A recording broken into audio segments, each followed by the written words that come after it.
Bonjour à tous.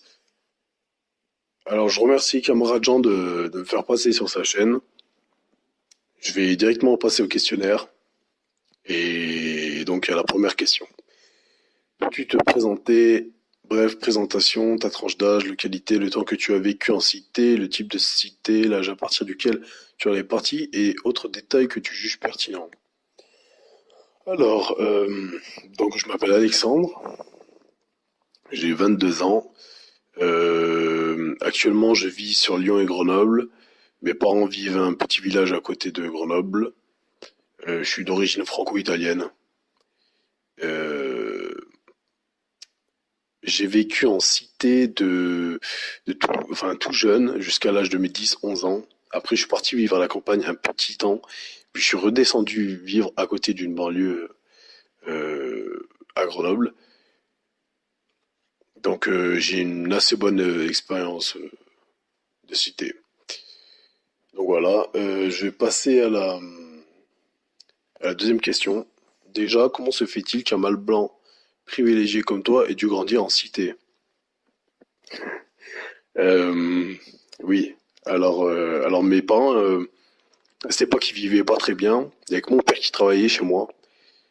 Il était ouvrier à Rhône-Poulenc. Donc il gagnait pas BZF. Ma mère, elle était mère au foyer. Donc si vous voulez, il y avait qu'un salaire tous les mois.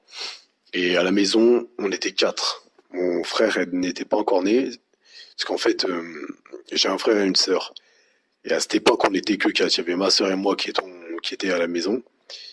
Et mon frère n'était pas encore né, il allait naître.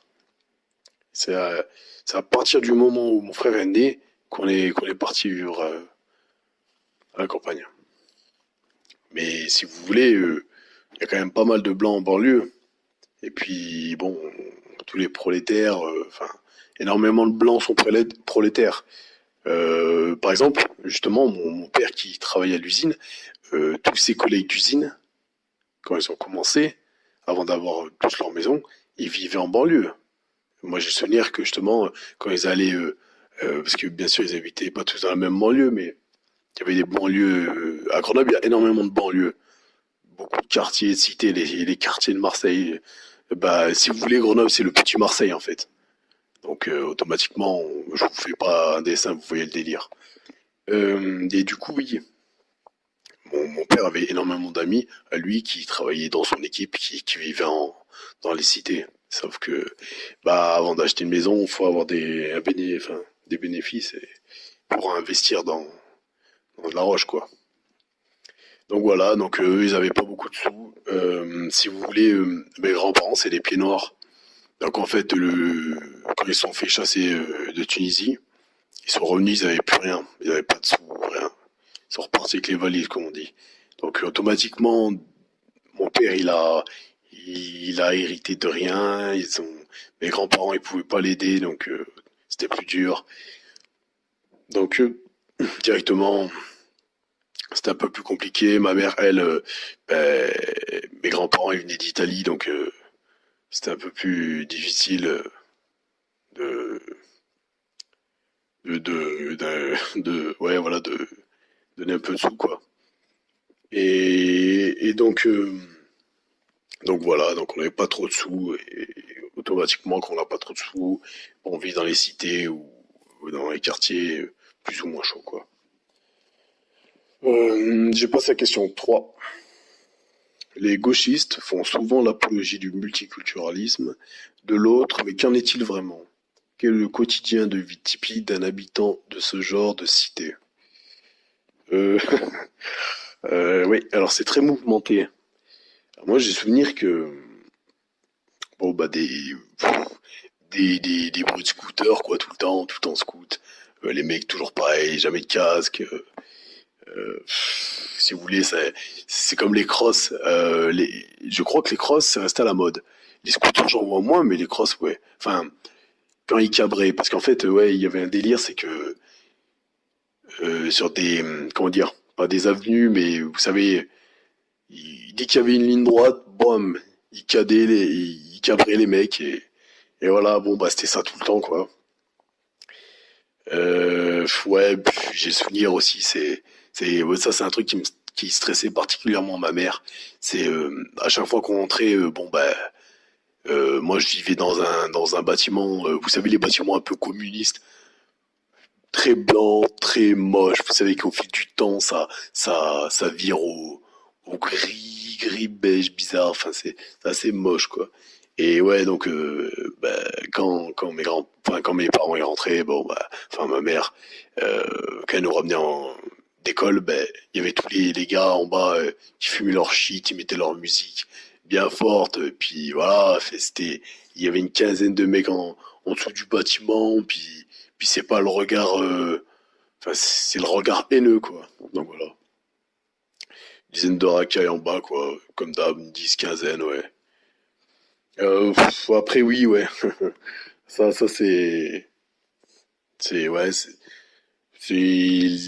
les poubelles qui brûlent. Enfin, moi, il y a mon supermarché, dans la cité où j'étais qui a brûlé. Ça donnait, plus tard, il y a eu l'école. Enfin, voilà. D'ailleurs, ça a été le déclic pour mes parents, quoi. Voilà, quoi. Euh, ouais, après, bon, bah,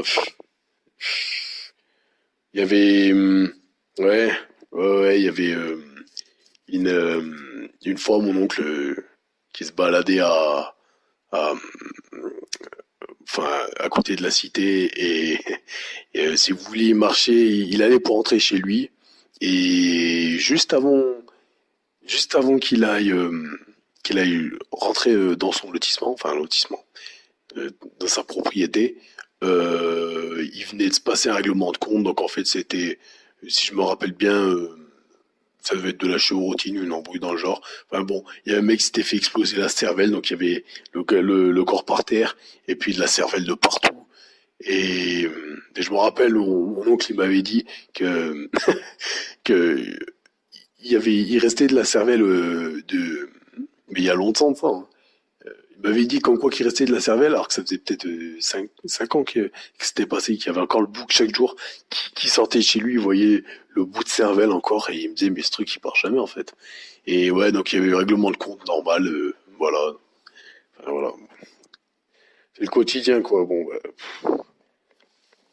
Après, bon, bah, les salles de prière dans les garages, quoi. Enfin, bon, voilà, quoi. Question 4. Avant de parler de points spécifiques, j'imagine qu'il y a eu une évolution progressive de ta vie en ces lieux.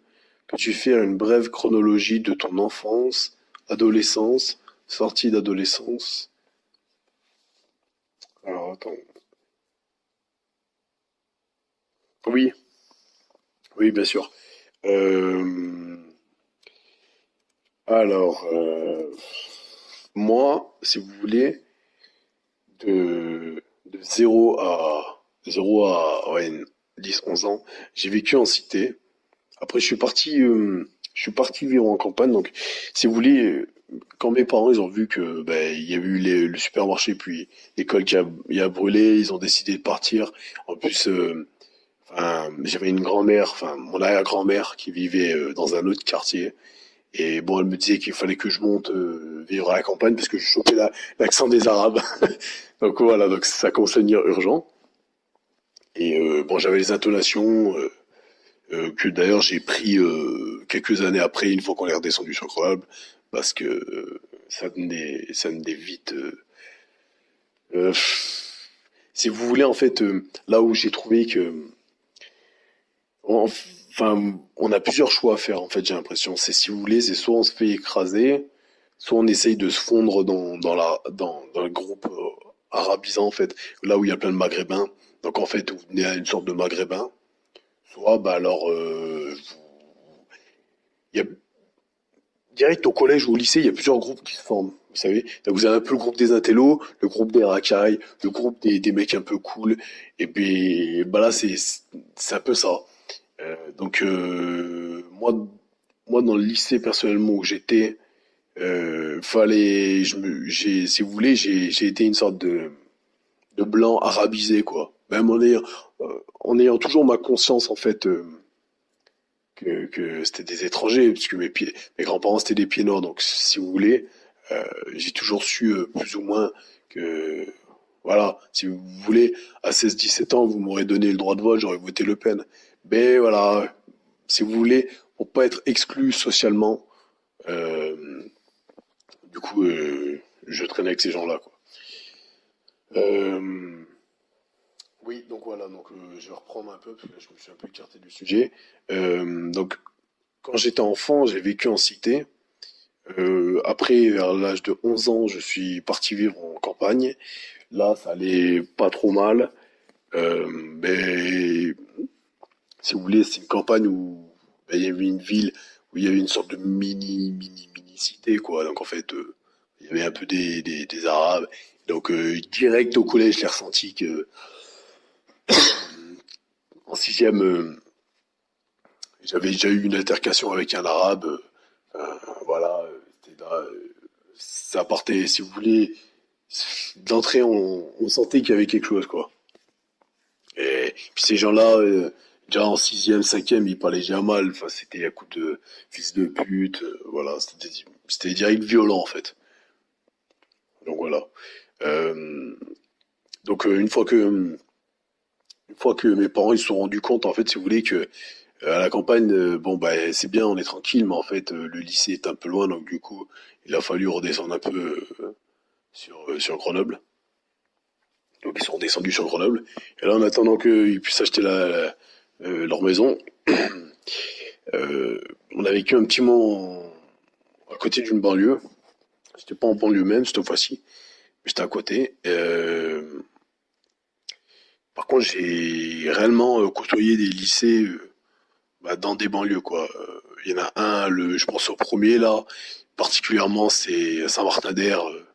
J'étais à côté d'une banlieue. Ma cousine me racontait que quand elle marchait le soir, enfin, elle voyait des mecs avec des 9 mm. Enfin, ça lui est déjà arrivé, enfin, des trucs de fou. Hein.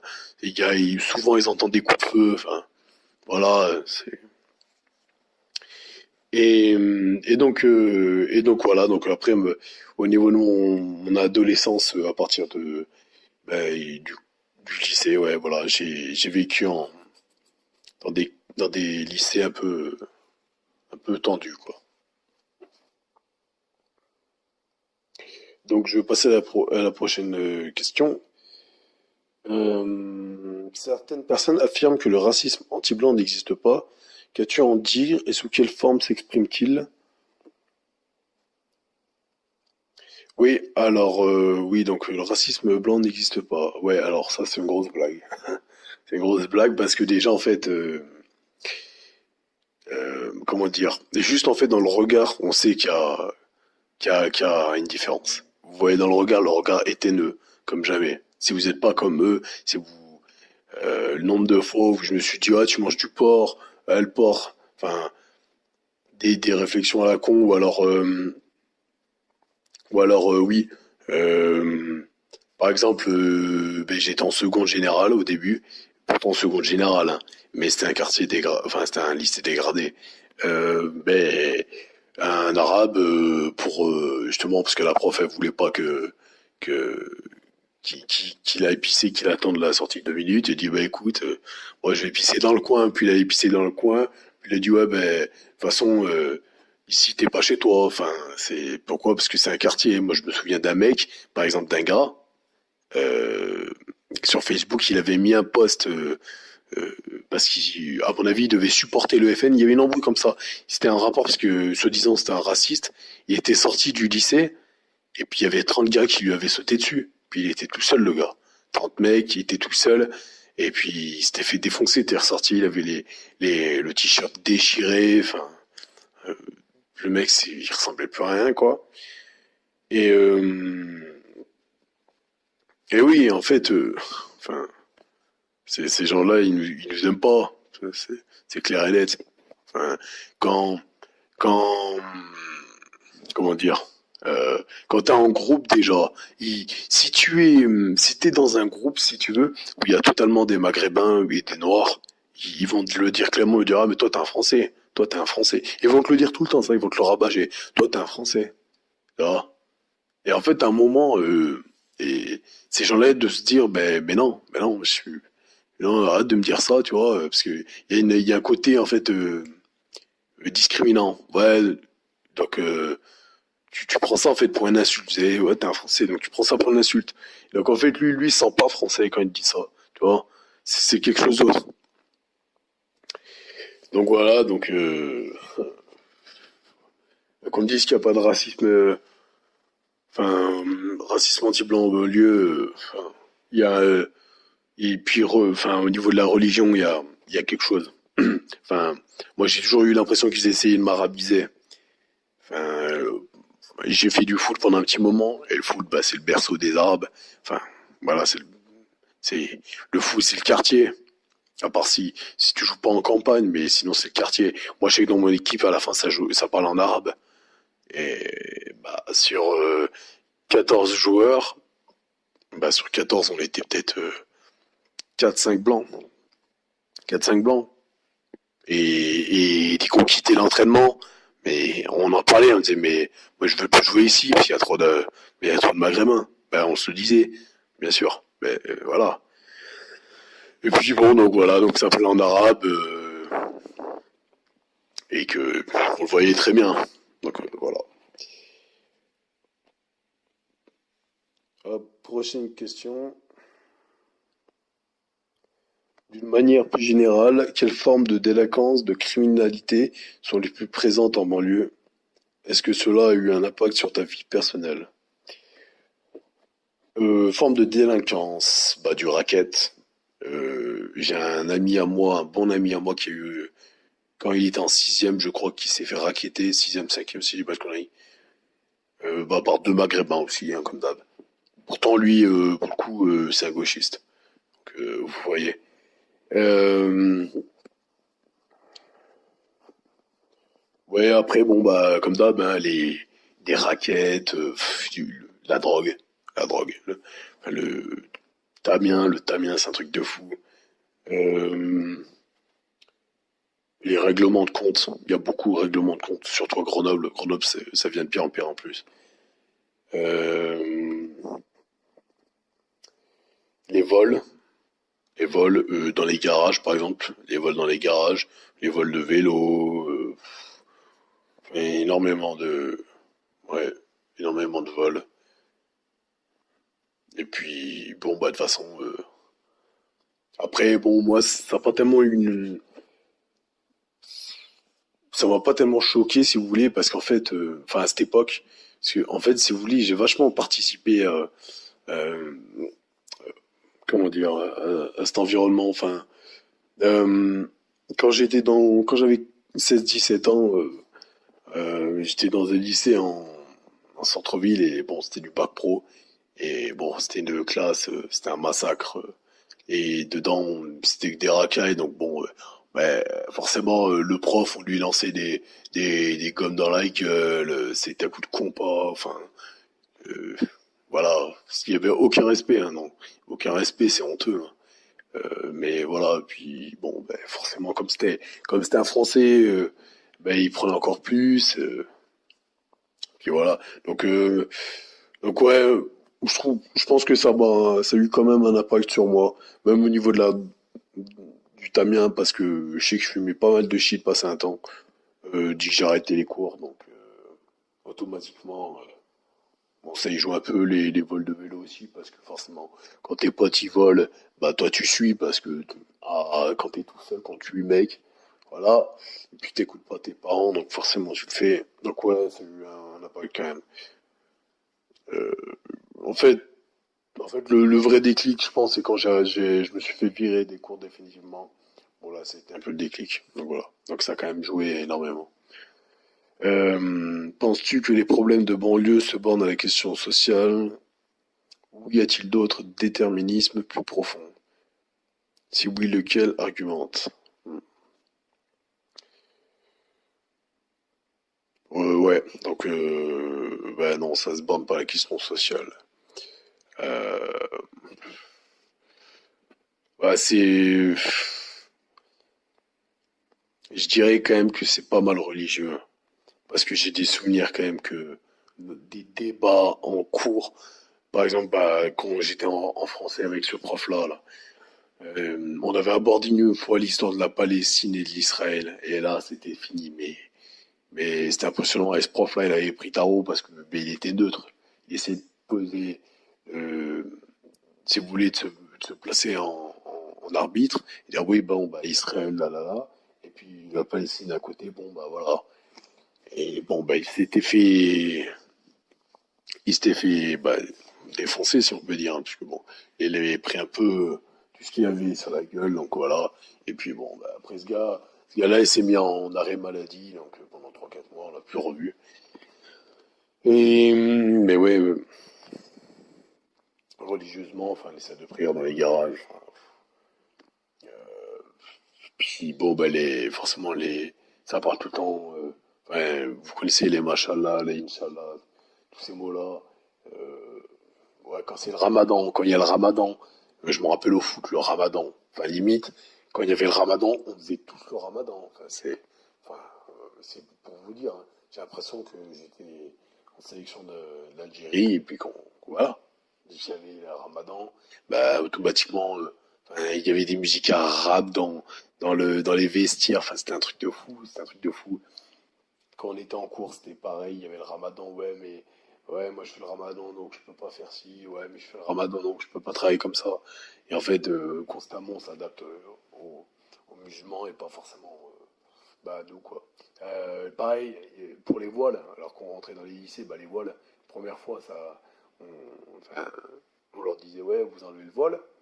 Mais en fait, tous les jours c'était ça. Puis à la fin, ben, ils disaient plus rien parce qu'il y avait de plus en plus de voilés qui pétaient un câble. Et en fait, ouais, mais c'est comme ça, vous êtes raciste, hein. Donc voilà, donc en fait, ça devenait vite compliqué. Par contre, ben, moi, à cette époque, je portais une croix. Ben, les croix, il fallait qu'elles soient rangées. Et je pouvais rien dire, par exemple. Parce que si je disais quelque chose, ben, j'étais un méchant raciste. Voilà. Alors que bon, ben, eux, ils avaient le voile noir entier. Enfin, voilà, donc bon, la laïcité, quoi, de notre beau pays. Et puis, enfin, racialement totalement. C'est un maghrébin, enfin, enfin, je veux dire, t'es maghrébin, toi t'es un français, t'es blanc, ça marche pas. Il y a quelque chose qui marche pas parce que tu le vois comment c'est. Quand tu parles, même, même si c'est un arabe qui est plus ou moins intégré, il y a quelque chose qui coïncide pas, tu vois, enfin, tu vois très bien que, bon, c'est différent, quoi. Donc bon bah après ouais, moi j'ai le souvenir vraiment que bah, au niveau religieux c'est la catastrophe. Euh, enfin voilà, après il y a eu pas mal de il y a eu pas mal de problèmes au niveau des voiles dans les lycées. Bah ouais, pour le Ramadan je sais qu'il a fait beaucoup de mal. Enfin quand on était en cours et quand on faisait du foot, ça c'était fini. Et puis ouais, bon bah après, bon, bah, quand c'est dans le quartier, bon bah il y a les tapis tous les côtés, voilà, c'est voilà. Bon. Même si je pense que c'est pire maintenant, avec du recul. Enfin, de toute façon, c'est même sûr. Euh, donc voilà. Que penses-tu du concept de communautarisation identitaire? euh, bah alors je suis totalement d'accord à 200%. Le truc c'est que je pense que politiquement c'est fini. Notre dernière chance c'était 2017 et on l'a grillé. Donc pour moi, la seule façon de pouvoir rester majoritaire, entre guillemets, enfin, et surtout qu'on puisse avoir une chance de recréer ce qu'on a perdu, c'est la communautarisation. Donc déjà, le fait d'être communautaire, ça nous évitera de nous faire casser la gueule quand on est sorti du lycée ou alors qu'on doit, pour n'importe enfin, un coup de pression, quoi que ce soit. Voilà, par exemple, mon ami là qui s'est fait raquette, il n'aurait pas été tout seul, mais il s'aurait pas fait raquette. On sera en groupe, on n'aura aucun problème. On n'aura aucun problème. Je vous l'assure, je vous l'assure. Parce que bizarrement, quand on se réunit entre Gatsu et Velos, quand on est deux, et qu'on dit, ah ben, ouais, mais les musulmans, ils cassent les couilles, nanana. Mais t'as des gens, ils vont te regarder et dire, hein, quoi? Gros, quand on est une dizaine, une quinzaine, mais on parle super fort, mais personne ne nous emmerde. Pourquoi ils nous emmerdent pas? Parce qu'on est une quinzaine, qu'on est nombreux, qu'on est solidaires. Il y en a un qui se fait taper, il y a les 15 qui sautent dessus. Donc voilà. Donc, puis bon, bon, on est des blancs, on est français, on est pareil, on a la même culture, on a plus ou moins les mêmes religions, enfin même si on est païens, c'est pareil, c'est la même chose. Euh, et puis ça va permettre je pense, de combattre pas fort, enfin l'islam, mais aussi le mondialisme, enfin, le féminisme, il y a enfin que ce soit le gauchisme, il y a tellement de choses à combattre de nos jours que faut vraiment qu'on soit solidaire, parce que je pense que les années qui vont arriver vont être très dures. Et si par exemple on peut faire, enfin, qu'on fasse profiter les nôtres un maximum et qu'on puisse se souder, parce que là, ce qui va arriver, franchement, je vous le dis, je sais pas du tout ce qui va arriver, hein. Mais en tout cas, le fait d'être communautarisé, ça va nous aider fortement. Et vous verrez les gars que Soavelos va nous aider beaucoup parce qu'on n'y avait pas pensé. Et personnellement, depuis que je suis à Soavelos, j'ai rencontré énormément de gars, que ce soit sur Lyon ou sur Grenoble. Enfin, sur Grenoble, la dernière fois, on était une quinzaine. Sur Grenoble, vous imaginez, euh, on rencontre des mecs de l'Action française, des identitaires, enfin, voilà. Et puis, ça permet de voir un peu, d'échanger nos, nos expériences, et puis de s'aider. Enfin, moi, là, j'avais besoin d'un coup de main, et un gars qui m'a aidé, ben, moi, je vais rendre service, enfin, voilà. Donc voilà, donc allez sur le forum sur vélo, inscrivez-vous, parlez avec les gars. En plus, il y a plein d'informations, ça permet d'apprendre plein de choses. Moi, je sais que là, j'ai pris rendez-vous, enfin, avec des gars de l'Action française, et ils vont sûrement m'apprendre plein de choses. Donc c'est parfait, c'est bénéfique pour moi, bénéfique pour eux, bénéfique pour notre communauté, c'est ce qui compte. Donc voilà. As-tu une conclusion à partager de ton expérience de vie? Quels sont tes conseils pour les plus jeunes d'entre nous? Alors déjà parce que j'ai un petit frère donc, qui a 16 ans et donc je vois comment ça se passe avec lui, avec sa génération. Donc s'il y a des plus jeunes qui m'écoutent, déjà je vais vous dire un truc, soyez malins et vicieux. Dites-vous que si vous avez parlé de, comment dire, si vous parlez si vous êtes racialiste, n'en parlez pas publiquement, parce que sinon vous allez mettre tout le monde à dos. Socialement, vous allez vous faire rejeter, vous allez avoir des problèmes, et votre scolarité risque d'être vraiment freinée. Et ce sera pas du tout rentable, je pense. Euh, Essayez de vous rassembler, essayez d'avoir des amis qui pensent relativement comme vous. Tous ceux qui font un peu les blagues racistes, c'est des bons gars. Inconsciemment, c'est des racistes, et c'est une bonne chose. Et inconsciemment, ils le sont. Moi, je vois mon frère, inconsciemment, enfin inconsciemment. Bon, mon frère, il s'est, je sais que maintenant il traîne avec cinq six gars, et ben les cinq six c'est des jeunes, ils votaient, enfin, ils pourraient voter FN, tu vois. Ils écoutent du Cro-Blanc, il y en a, voilà, enfin, je veux dire, c'est des mecs, ils sont sur un Malek, Cro-Blanc, et des fois ils regardent Conversano, enfin voilà, ils ont 16 ans. Politiquement, peut-être qu'ils sont pas très bons, mais au moins, voilà. Donc essaie de te rassembler avec des gars qui te ressemblent, tu vois, surtout des blancs. Ne touche pas tout ce qui est drogue. La drogue, c'est vraiment de la merde. Euh, Bien sûr, tu pourrais fumer un joint de temps en temps, mais surtout, faut pas que tu te détruises la santé. Fais un sport de combat. Un sport de combat, faites un sport de combat, c'est le plus important. Sport de combat, et à côté, vous faites du street workout, de la muscu, n'importe quoi. Un sport de muscu en complément. Et là, vous n'aurez pas de problème. Si vous êtes en groupe, vous prenez soin de vous physiquement, ça va être au top. Euh, Après, de ton côté, tu n'auras pas de problème. Ne joue pas trop à la console. Voilà, parce que ça te détruit ta jeunesse. Et puis, euh, et puis surtout, soyez solidaires entre vous. C'est le plus important. Et voilà, bah, c'est ce que j'aurais à conseiller. Et surtout, oui, surtout, le plus important, après ça, ne, ne loupe pas tes études. Et ça, c'est vraiment un conseil que je te donne, et c'est du vécu. Euh, Continue un maximum de temps tes études. Et si tu le fais, dis-toi que tu le fais pour toi avant tout, pour ta famille, et puis surtout, tu le fais pour l'ensemble l'ensemble- tout ton peuple en fait, tu vois. C'est pas juste toi. T'as toi, mais en même temps t'as ta famille, et puis t'as tous les gens qui sont derrière toi. C'est une place en moins si tu veux, tu donneras à un métèque. Donc voilà. C'est ce que ce que j'aurais en tout cas à donner comme conseil. Et puis voilà, donc je pense que pour moi c'est fini. Et je remercie Camarade Jean du coup de m'avoir donné cet entretien. Donc voilà, passez une bonne soirée. Ciao ciao.